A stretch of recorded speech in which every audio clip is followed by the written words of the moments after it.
I just want to remind younger people that you can have the program that you want to have.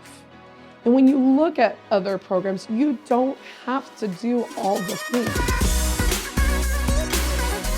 Welcome to Femforte, a place where we have real conversations with influential female music educators and performers. I'm your host, Amanda DeFries. In this episode, we are joined by someone who has helped me navigate my relationship with work-life balance. Jana Harvey currently serves as the Associate Band Director at Flower Mound HS. With over 26 years of teaching experience, Jana continues to find new, innovative ways to connect with their students. Well, I think that, you hear people say all the time, like, kids are different, everything's different.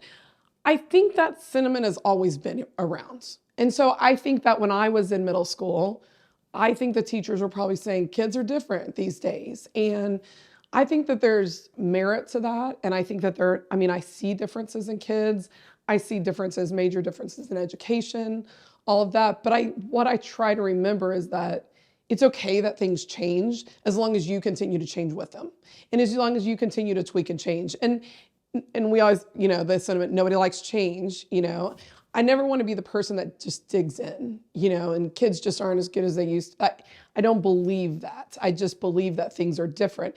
These kids are different because, when I didn't get my first cell phone until I was in college, and even that, it was a brick. I didn't have my first email address until my very first teaching job. Yeah. That's not what these kids, their whole life, they've had, a device in front of, it is a different world for them. And it's our job to learn how to educate them in their world, just like it was, my teacher's job to educate me in my world, even though it was maybe not the same thing that they grew up with. So yeah.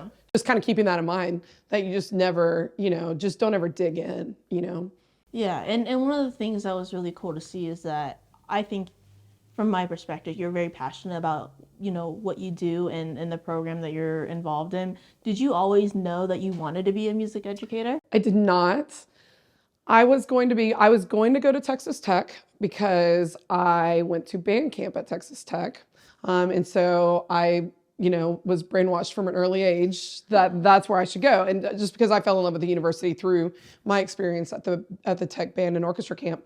But I was going to be an engineer. I was really good at math. My dad was an engineer. And so that's what I was going to do. And I tell this story, it's like the nerdiest thing ever, is like my senior year in high school, region band. And I was sitting on the stage and Jack Stamp was the conductor and literally was performing. And I literally had a moment that I was like, I can't not do music every day. And it was literally a moment for me. And then of course, whatever inner turmoil I was going through as a senior in high school, and I decided, well, I think I want to be a band director, and built up. And I made it into this big thing, and my parents were doing yard work. I went outside, I started crying. I told them I had to talk to them. And I said, I want to be a band director. And my mom was like, sounds great. They thought something was really wrong. And they were like, I don't know why I didn't think that they would support me in that decision. They absolutely did. And then from that moment on, though, I will tell you, and I know not everybody's journey is like that, I never wavered. Not that I didn't want the semester to end when I was in college, not that I'm not excited for summer break at the end of my, year of teaching or whatever, but I really have never wavered. Like, this is what I want to do. This is what I'm meant to do. And I am passionate about, like you said.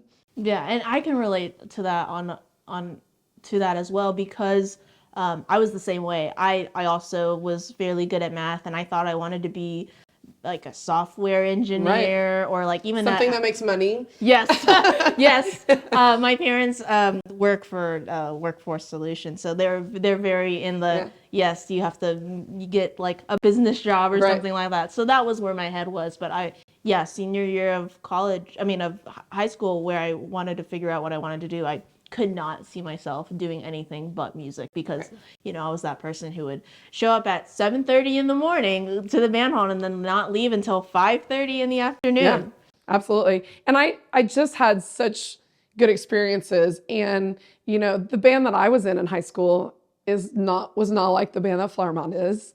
And, we didn't have a ton of competitive success, but my experience was I always think about this. My experience was so good. We we were last at area, I think.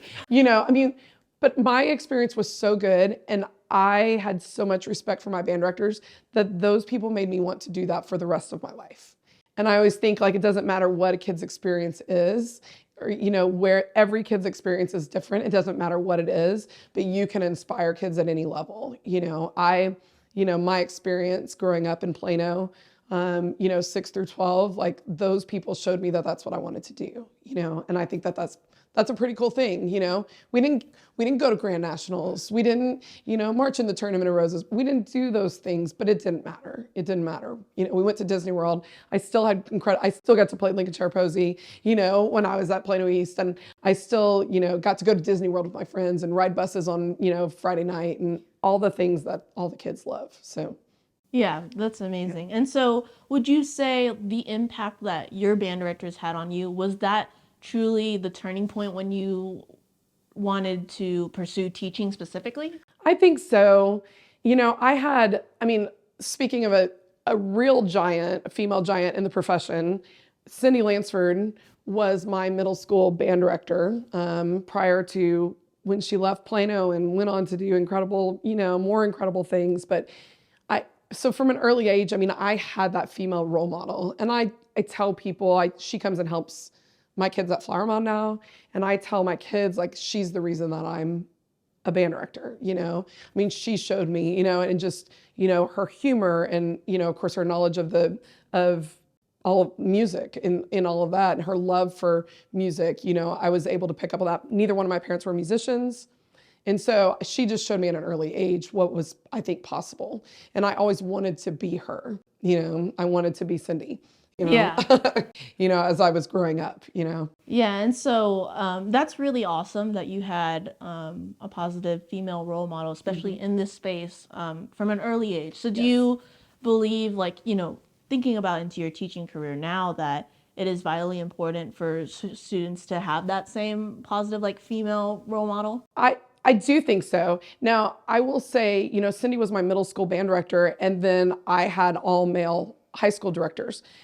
I always thought when I was in college, I always thought that I would be a middle school director. I always thought I would be a middle school head director. I started at the middle school level. I taught for 2 years at the middle school level in Plano before I moved to the 9th and 10th grade high school and started teaching there. But I went to the 9th and 10th grade high school with the expectation that I would go back to the middle school. And I've thought about this a lot, and I don't really have an answer. I don't know if the reason I thought I should be a middle school band director was because I had a passion for that, or because I thought that that's where females should be. That was where my female role model should be. Right. I didn't see many males in the high school world. And so I don't know. I honestly don't know if that played a role in my thinking.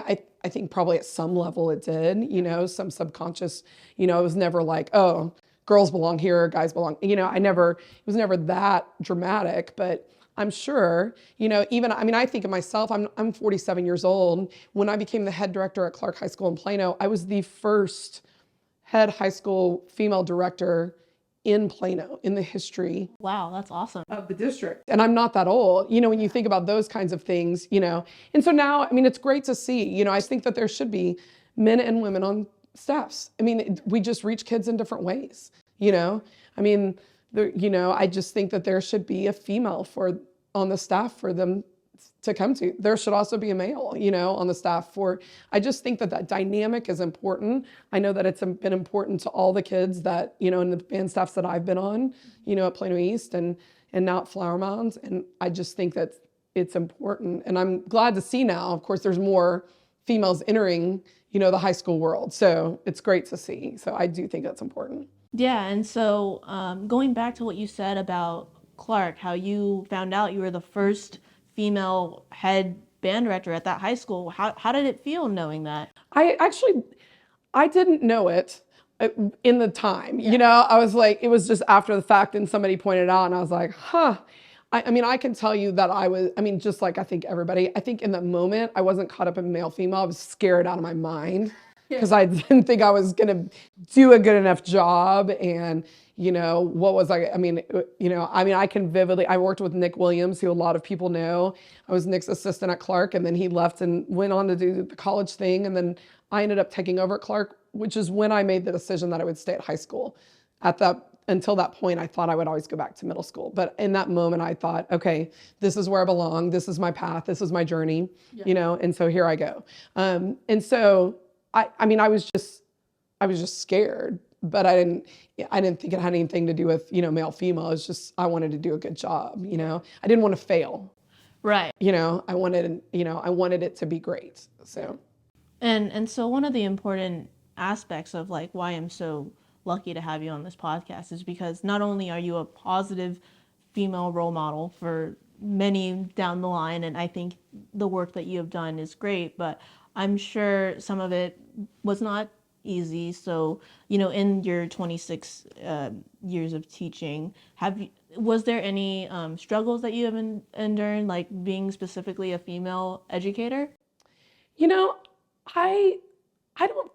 Certainly not with my colleagues. I've been the luckiest, going through, all of the men that I've worked with have, empowered me and accepted me. And, those people that know me know that I'm loud, and I'm very, I have strong opinions, and I don't hide them. And there's a lot that comes with Jana. Yes. I'm type A to the nth degree, Yes. There's a lot that comes along with me, and all the men that I've worked with have allowed me to be myself and have empowered that and have embraced that, even on the days that may be frustrating, and so I don't feel like that. When I think back on things, maybe a parent conference or two, along the way that, parents don't, and specifically fathers, maybe not taking, me as seriously in the moment.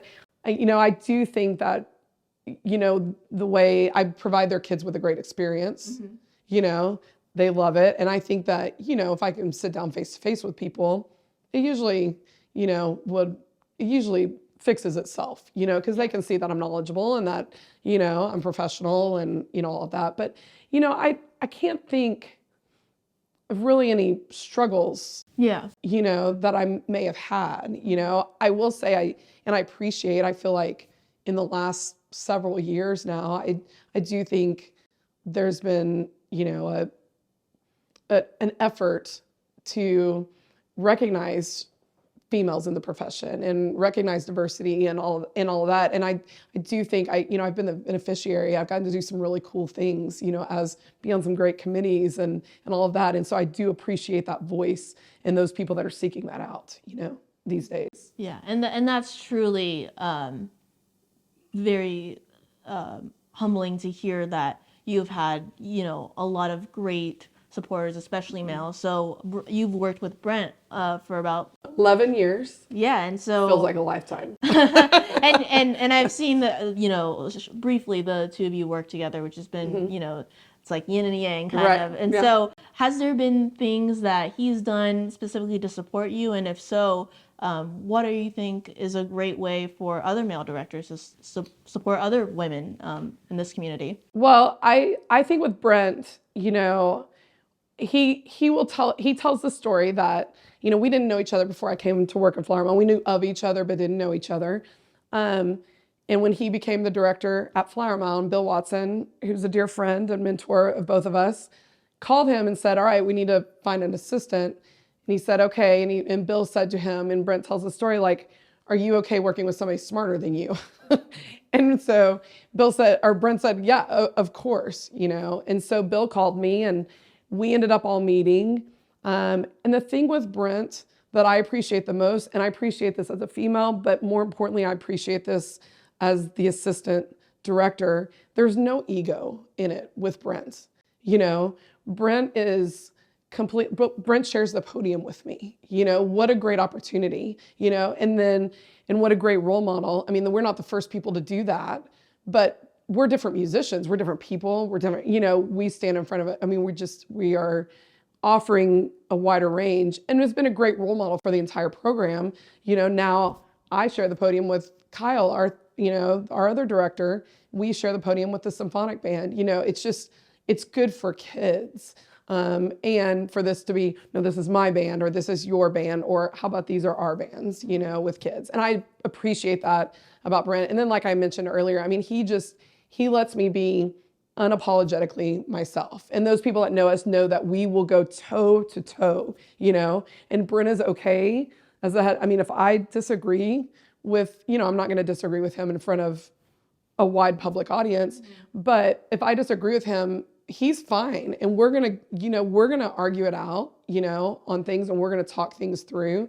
And he's totally okay with that. I'm never scared to, share my opinion, offer my opinion, which I believe, all of that encompassing is what is, protected the longevity of our, friendship and our professional relationship too, Yes, and I'm so glad that you have that, and I can resonate a little bit with the Ultimate Drill Book. Like, I was actually having dinner with Jack the other day, and I was telling him I am so lucky to, even though I'm one of the very few women in Ultimate Drill Book, I do work alongside a bunch of men. But the thing is like, I have never, in like a Zoom meeting or any of the events we attended to, they always uplift me. They always also let me, if I have something that I feel that I need to share, they let me share that voice. And in that, I felt myself grow more assertive, and now having this platform where I get to share my voice and share your voices, it's very, very great and awesome to know that there are people out there that are just trying to support us. And I'm all about the goodness in the world. So I'm very glad to know that we're creating such a supportive community. Yeah, absolutely. And now, a word from our sponsors. Stride TV is now available to download on the App Store. Watch exclusive videos like Femme Forte, Inside Drum Corps, Charity Chase, and so much more. Go to stridetv.com and use code FemmeForte to get 50% off premium features like community chat, live Q&A with me, and behind-the-scenes content. Stride TV is home of the arts, a dedicated media platform for the arts community. Femme Forte is sponsored by Ultimate Drill Book. UDB app modernizes marching band. Spend less time, have more fun, and achieve at a higher level. Just upload your drill from Pyware into the UDB app, and everyone in your band gets animations with your show music, precise pathways, synced music, notes, props, and so much more. It's just easier. Head to ultimatedrillbook.com and use code FemmeForte when you order to get 20% off UDB App Pro. Have you noticed a change maybe in representation or women in general throughout the years of teaching? Like, do you think there's more women in the field now? Or well, there's more women in the high school field. Yeah. For sure. And some women that are doing some pretty incredible things. I mean, it's, which is awesome. Some of them that you're spotlighting on, this, the not as seasoned as you said, the younger generation, which is awesome. I mean, so definitely, there's more women, which I think is great and, important, just like I looked up to Cindy Lansford, there's this whole nother generation of women that are out there, not only doing great and by the way, there are some incredible men doing middle school things, obviously too, but, just seeing that representation grow from the female perspective in the high school world, I think only good can come from it. I think only good can come from that. Yes, I agree. There are a bunch of people that I ran into today at TMEA that are new, music educators. You cheering them on, and I'm so excited and so happy for them.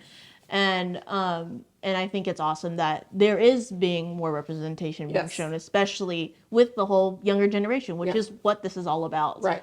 And so, with the knowledge that you have now, do you have any advice for those who are just getting started in their career?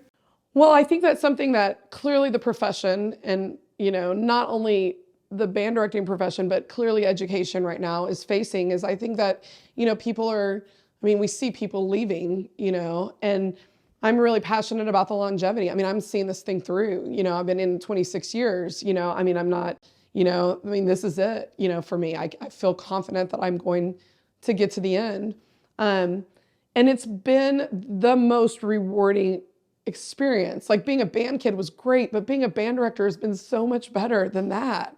And, it makes me sad that people are leaving. And I hear all of that, and I mean, I don't blame anybody. Everybody has their stuff and they have to make the best decisions for themselves and their families. But, and I get it, there's money involved and there's time involved and whatever. I just want to remind younger people that you can have the program that you want to have. And when you look at other programs, you don't have to do all the things. You don't have to stay. I don't stay at Flower Mound till 8 o'clock every night. Are there busy times? Do we work really hard? Yes. But we don't, I mean, I'm running in before first period. I mean, Brent stays. I mean, we don't run a morning rehearsal schedule, sectionals, because Brent is at home with his boys and he helps get them ready for school. And you can run the program that you want to run. And so just thinking that you have to put in a 10 to 12 hour day to make things work, I think I think that a lot of people, and again, I want to be transparent, not that I don't work a 10 to 12 hour day every once in a while, but I do think that that's become this like, look at me, look how hard I work, look how many hours I work. And I think that we look on social media and you see people either putting that in a positive light or a negative light, right. Both of those things. I think we all see that, and just, I want to just make sure that people understand it doesn't have to be that way. It can be whatever you want it to be. And just because Jana Harvey does it this way does not mean that you have to do it that way. Jana Harvey does it this way because that's who Jana Harvey is. And that's, what I've grown over 26 years that I've decided I'm going to commit and do. But it doesn't have to be that way, And you mentioned a really good point on work-life balance. And that's something that I have even tried like learning myself. Like one of the things for me is I used to be very hustle culture and very much like get up at whatever, right. Early break of dawn in the morning and then work till almost 8-9 o'clock. And right. Obviously right now I'm in a different field, but just I had to learn to take a step back. I actually own 2 phones. One is work and one is personal. Oh, that's great. And so that allowed me to have that physical separation. So for instance, to make myself not work over the weekend, I would lock my phone in my home office, close the door, and then if I was out with friends, I would not bring it with me. Yeah. And that was what I needed to learn to have work-life balance to avoid burnout. And so I actually want to show you something you posted specifically during the pandemic, which we know you talked about. There's been an influx of teachers leaving this profession specifically. Yes. And I just want you to look over that for a second that I found. You found like the one thing I posted ever. Yes. I just stalk everybody on social media. I don't actually post my own things. Yeah. And so you're just talking about, how proud you are of the students, because obviously we know during the pandemic, it was a really hard time. And kind of, as you previously mentioned, with teachers leaving the profession, especially during this hard time, what was the driving force for you that made you stay and want to, stay and live your passion? Man, this was a crazy time. So I posted, that's a post that I made on the day that the class of 2020 at Flower Mound graduated. And it was, as everybody knows, I mean, it was extremely difficult and it was extremely emotional. And we didn't get any closure, they were just gone. I remember that we did a drive-through where they came and picked up the stuff from their lockers and there were just kids crying and it was just terrible. And we would see them on, WebEx, which is what our district used. And we'd see them on WebEx and you just, over time, like, they just didn't look good. And, it was just, I know it was rough for all of us. I took the time, our seniors, I wrote them all a letter, hand wrote, everybody, because we had a lot of time. And I mailed it to them. I mailed them all a letter during that time. It was so difficult and things have not been easy since. And they're still not easy. And things are not back to normal, if you will. I'm not even sure what normal is, but things are not back to normal. as far as band goes, it's just been trying to get the kids to remember or learn, because they never did. I mean, for us, it's a return to normalcy. I think what we forget about the kids is some of them lost middle school. That's a really, really important developmental time in any person's life, and those years are gone. Right. And so we're dealing with things that maybe the middle school directors were working through with them. Well, now we're dealing with that at the high school, and I'm sure, excuse me, I'm sure the middle school directors would tell you some of the same things. There's just gaps of time for these kids that were gone. I think that there's more just from an education, not band directing, I mean, from administrative, there's do this, do more, do this paper, do, all of these things, do more with the same amount of time and the same amount of resources. And so clearly we are at a breaking point. I mean, I think that everybody sees that tipping point happening right now. And hopefully the people that are in charge will respond appropriately, to that. But that's not something that we can control. So what I try to remember, and is that the very best thing, and I'm sure this is, universal, the most favorite part of my day is when I'm with the kids. That's why we all got into this. It was to teach. We didn't all get into this to take attendance by 10:05. We did not get into this to do, grade pass-offs, to midnight every night. It's when I'm with the kids. So when things are not going, well, when I'm having a bad day or a bad week or whatever, I really make sure that I'm present in my rehearsals and that I'm with the kids. I joke with Brent. I mean, Brent clearly has a very different job description than I do. He's on the phone a lot. When the principal comes looking, the principal is not looking for Jana Harvey. The principal is looking for Brent Biscup. Miss Drinkwater is looking for Brent Biscup. So there are things that pull him in a different direction, and he starts to get, weighed down with, what his stuff. And I will tell him, it's time for you to come out and be with the kids. It's time for you to just put, that'll all be there and come out and be with the kids, and just be present at rehearsals. So when all that stuff is overwhelming, which it is, and it's not better right now, just be present with the kids. That's why you decided to do this. Be present with the kids, Yeah. And if you don't get the form filled out, you don't get the form filled out, They're not going to fire you because they can't find anybody else right now. So it is what it is. So yeah. With that being said, one of the questions that I really want to ask you is, as of right now in your life, what do you define as, obviously you've impacted kids in multiple ways and have a lot of accolades behind you. What is your future in this profession? Who do you want to be, or who do you think you are right now, and what experiences do you want to create for those kids? Well, wow, that's a lot. There's a lot there in that question.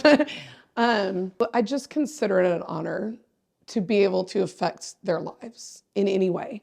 And I really do mean it when I tell the kids, we have this time, we have a tradition that we have some time with our seniors, just a way right before the last concert, we go to a different part of the building and we just have some time with them before things get crazy and we talk to them. And the one thing I always say to them is that they've affected my life as more than they can ever know. And if I've affected them even a fraction of that, then it's a success, And I really do mean that, I look at them and even those lovely, I say lovely in quotation marks, kids that they get your last nerve, there's some kids, they just get it, even those kids that, not in the moment, I'm real mad, but, they've just taught me, so much as they really have all affected my life. So I think that's a great honor that we get to do, and we've always set up Flower Mound, providing kids with experiences. It has nothing to do with competitive success. And I know people say, well, that's easy for you to say, you've had some of that.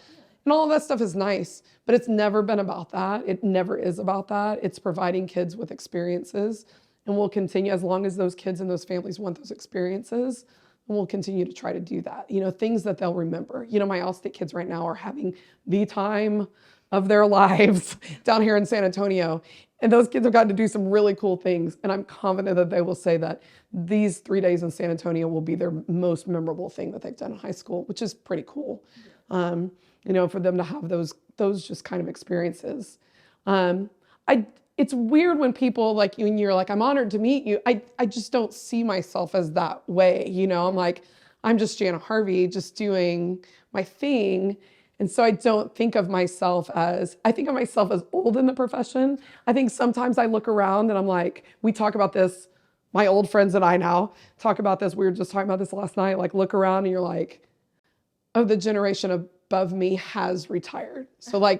So I do think that there is a realization that my age group is coming to, that we are, the elders that are in the active profession, that are still teaching, that are in the class. And I do think that there's, I want to lead the profession. I want to show people that it's worth staying. I want to model the right things. I want to inspire the next generation because I believe that's what the generation above me did. And so I do feel that responsibility. Although we're a little slow to take it on, I do think we're starting to realize our age and where we might be. Yes, my days are numbered, I'm not in this until I'm in the grave. So where I see myself, it's like that senior in high school. I will always do music. I can't not do it, Yeah. And now I look around and I'm like, man, look at Jolette and look at Melody Ann. And we just talked to Todd Clearwater and David Brandon right before this. And they're like, man, I get to do all the best parts. I go and talk to kids and teach kids and then I bail. And I'm like, oh, wow, Yeah. So maybe, I don't know, maybe that's in my future. Maybe, I'm going to just be Aunt Jana to my 2 nieces and my 4 nephews, and go to all their super cool stuff and watch them, have all these amazing experiences. And, I don't know where my path leads, Yeah. No, first of all, before we wrap up here, I just want to say thank you. And I really appreciate you coming and being on the show. I do have one last question to ask you. Yes. So you mentioned that senior self in band, knowing and having the knowledge that you have now, what is something you wish you would have known, or advice you would have told yourself as that senior who knew that band is all I want to do and that's what I'm going to do? That it's okay to fail and that you're going to learn a lot from those times. And it's okay. I wanted, and I still fall into this, I want every day, I want to do a good job. That's who I am. I just want to do a good job. And, I, want that affirmation from other people to tell me that I'm doing a good job and all of that. And so I think just saying to my younger self, it's okay. It's okay to mess up and it's going to be all right. And you're going to learn a lot from that. And then you're just move on. It's going to make you better. All those great experiences and all those bad experiences make us who we are. You just really try not to let the bad experiences outweigh the good ones. Keep the great ones close to you and keep those helping move you forward. Amazing. And where can our listeners and viewers find you? Social media, website? Okay, well, I'm old. You can find me on Facebook. But you're not going to find much about me. I don't post much. So I'm one of those people. I stalk the rest of the world because I love to know what you guys are about. But I'm like, I don't think anybody wants to know what Jana Harvey's doing. So I never post. So, but yes, I'm on Facebook. Of course, if you have questions or whatever, I'm always here. People know where to find me at Flower Mound. You can, find my email address on the website. I am attached to email, so there's that. So, yeah. Perfect. Thank you. Yeah, absolutely. Femme Forte is produced and hosted by me, Amanda DeCruz. Theme song is by Humans Win. Audio production and cinematography by Jacqueline Telio.